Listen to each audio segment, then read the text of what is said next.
భువనగిరిలో వాళ్ళ పార్టీ యొక్క బీఆర్ఎస్ పార్టీ యొక్క జిల్లా కార్యాలయంలో వాళ్ళు రైతుల సమస్యల మీద ప్రెస్ మీట్ పెడితే మొత్తం ఎలాంటి బీభత్సం చూసారో మీ అందరికీ తెలుసు.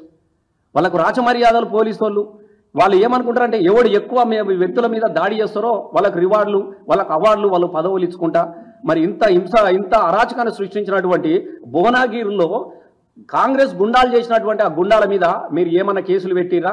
అధికార పక్షాన్ని ప్రతిపక్షంగా ఉండి ప్రశ్నించినందుకు కౌశిక్ రెడ్డి మీద నలుగురు మనుషులు, సంజయ్ గారి పిఏ, ఆర్డీఓ గారు, తర్వాత ఇంకొకరితోని, అంటే ఒక 4 కేసులు, ఒక వ్యక్తి మీద 4 కేసులు పెట్టచ్చునా? మీరే చెప్పండి. సరే, ఆయన అడగడం నేరం అయితే నేరం కాదు మీరు అనుకున్నట్టుంటే అరే ఈయన అడిగిట్లా చేసిన అని పెడతారు. కానీ నలుగురు కూడా వాళ్ళు కొన్ని కేసు పెట్టారు అంటే మీరు 100% ముందుగాలనే బీఆర్ఎస్ పార్టీ యొక్క ఎమ్మెల్యేలు రేపు ప్రశ్నిస్తారు కాబట్టి వీళ్ళని భయభ్రాంతులకు గురి చేయాలి, వాళ్ళ మీద కేసులు పెట్టాలన్నటువంటి ఒక దుర్బుద్ధితో పెట్టినటువంటి కేసు ఇదిగా మేము భావించుకుంటా ఉంటున్నాం. ఇవాళ ఇంకా సిగ్గు లేక సంజయ్ గారు, నేను ఒకటి అడుగుతా ఉన్నా, ఇవాళ సంజయ్ గారు స్పీకర్ దగ్గరికి వెళ్ళి పాడి కౌశిక్ రెడ్డి నా మీద దాడి చేసిండు, ఈయన శాసన సభ్యత్వాన్ని రద్దు చేయాలని చెప్పేసి సిగ్గు లేక ఇవాళ పోయి స్పీకర్ గారికి ఆయన దరఖాస్తు చేస్తా ఉన్నారు. నిజంగా నీకు సిగ్గుంటే, నీకు లజ్జ ఉంటే, నువ్వు ఒక మనిషివే అయితే నేను ఇవాళ ఒకటి నీకు సూటిగా చెప్తా ఉన్నా సంజయ్ గారు, నువ్వు ఫస్ట్ రాజీనామా అయ్యాయి. పెద్ద పొంకలాలు నీ ముఖానికి నేను కూడా 10 సంవత్సరాలు ఎమ్మెల్యేగా పనిచేసిన, నాతో పాటు 5 సంవత్సరాలు కూడా నువ్వు ఉన్నావు.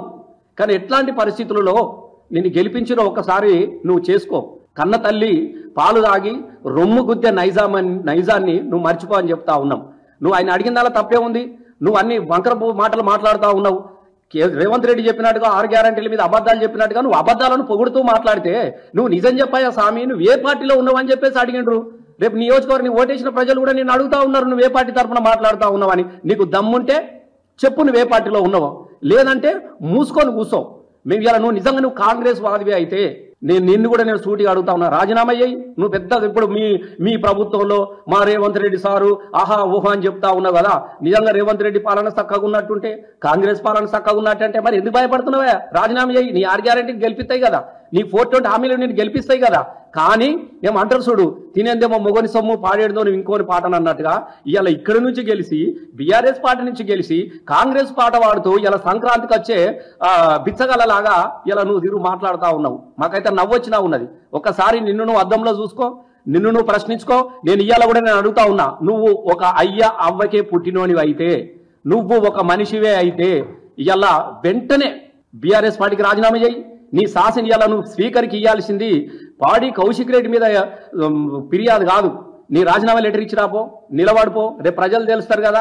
నిజంగా ప్రజలు నేను అంగీకరించినట్టుంటే నీ ఇంటికి వచ్చి క్షమాపణ చెప్పొచ్చు వస్తాం మేము. నీ ఇంటికి వచ్చి ప్రజలు నేను అంగీకరిస్తే పాడి కౌశిక్ రెడ్డికి వచ్చి నువ్వు చెప్పిందే కరెక్ట్, కరీంనగర్ సమీక్ష సమావేశంలో నువ్వు మాట్లాడిందే కరెక్ట్ అని చెప్పేసి నీ ఇంటికి వచ్చి క్షమాపణ చెప్పొస్తాడు.